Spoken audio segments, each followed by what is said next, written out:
Hey guys, this is Captain Frugal reporting for duty, and today I'm delivering a pretty bad news there for none other than the Batwoman show. As you see here from this article, Batwoman debut plummets 80% in ratings from Ruby Roses. And if you weren't familiar, the ratings already for Batwoman weren't great. They were on a downward slide. People just weren't buying into it and into the show. And I had high hopes. I thought the character was an interesting character, but as a lot of people said, they kept beating people over the head with politics and agenda and just too much in your face, too much, too fast, rather than focusing maybe more on good story. It had glimmers of hope, but it never quite achieved there. So as we see here, an 80% drop. It says here that Jessica Leslie debuted as the new Cape Crusader on the CW's Batwoman, last night, but her star didn't shine nearly as bright a bat signal as Ruby Roses. This is a death note. This really is. This is showing that people weren't buying into the character. When Ruby Rose left, they were already leaving. They weren't caring about the show. But when Ruby left, she took the fan base with her, evidently. People just weren't willing to give this one a chance. I'm not saying it's bad. I haven't watched it yet. I'll check it out, but I haven't watched it yet. But this is a really bad start.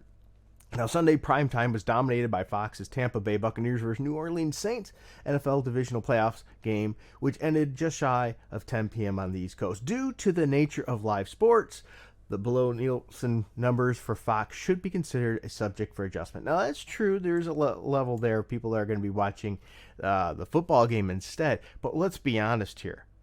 This is not a good sign. Final numbers are expected later today. The new look Batwoman managed just a 0.1 rating, not 0.1 rating last night in the key demo of 663,000 total viewers. Back on Sunday, October 6, 2019, Batwoman debuted with a 0.5 rating and 1.8 million viewers, meaning last night's season 2 premiere was down, 80% for the demo. Now, I love this. What is CW's highest rating show? The 2019 broadcast had the advantage of being in the fall instead of winter. Okay. And while it also went up against NFL competition, Rose's Batwoman did not kick off against a playoff back then, which is true. And the series would decline pretty significantly. And that's what I was saying earlier.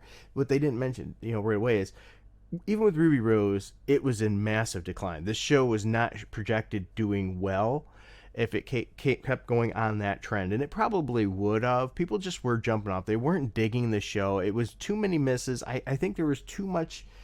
Sometimes when you push your agenda too much, it overrides story. They made the character almost one note. There needs to be more to a character. In today's day and age, they think we have to push this agenda that being gay is going to sell the character. And I don't say this as a homophobe or anything else in that matter. What I'm saying is people don't care. They don't care enough. That's not a big enough factor to go, the character's gay, I got to tune in. No, no. That's just one facet of them. It'd be more realistic and perfectly fine if she was a gay character if they just made it a part of her, not all of her. It shouldn't be a forefront thing all the time. I've said this before. Hetero characters don't run around and go, I am hetero. It just doesn't make sense. Excuse cough there. It's not as important enough. And so once again, this is not an anti-anything in that regard. It's saying, write good characters. Characters have many facets to them. Gay people are more than just gay. There's other wonderful traits about them and wonderful things and good things you can explore without being just that focal point. These writers need to learn that. They need to learn people are people. If anybody is the one that's a phobe, it'd probably be them because of the way they write these characters. So this is pretty bad. Around the 18 to 49 demographic, it is absolutely tanking. That's showing that people just aren't jumping onto this. Okay?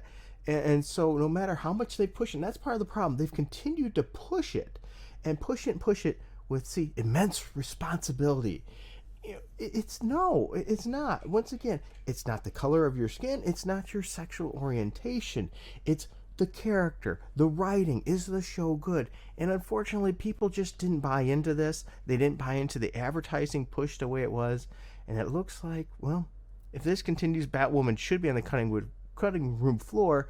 But sometimes the CW and things like that are going to push a show no matter what because they like the agenda they're pushing. They've been guilty of that a few times, even though something is bombing or going down hard and losing in the ratings, which we've seen in Supergirl. What they'll do usually is, and people don't get this, I get this argument all the time. Oh, the show wasn't canceled. This actor left. No. As you understand, as contracts can be renegotiated, by the way, or there's a contract and the contract's up and it's time to sign a new contract. If the ratings are in decline, they are not going to offer the actors more money. Usually, they're going to offer less because they have to make money. They have to make cuts, and sometimes the actor just, no, I don't want to take that. I'll do a different project. We've seen that before many times, and that causes it to go. And I'm pretty positive that happened with Supergirl. I'm almost darn what guaranteeing with the ratings decline consistently, there's no way they said, oh, please stay, we'll offer you a bigger contract. No, it was probably had to be, the characters were going to have to take some hits. Sometimes maybe the main character won't have to take the hit, or they won't have to take as much. But in most cases, there's going to be a take hit. Now, if the show was rating surging and it's still going really, really strong, yeah, then they can usually get more money. But this was not the case. This was definitely not the case in Batwoman. Ruby probably saw the painting, the writing on the wall, and said, I am out. And with good reason, as you see here, an 80% drop. That is, without a doubt, no matter how many excuses you can make, that's a death note. Now, the only thing that can really save it probably at this point is if there was a lot of people who have recorded it or watching it later on. But ultimately, in my opinion, I think this is probably going to be its last season if DC is and CW are smart to pull out of the fire before you burn everything down with it. But that's my thoughts, and I just want to know what your thoughts are on Javicia, sorry, I butchered her name already, Batwoman debut, Plummets. Also, I want to take a moment to say thank you to these wonderful supporters right here. As you can see here, these are wonderful people who helped support this channel significantly. Without them, this wouldn't be possible. All right, well, thank you for your time. Until next time, keep it frugal.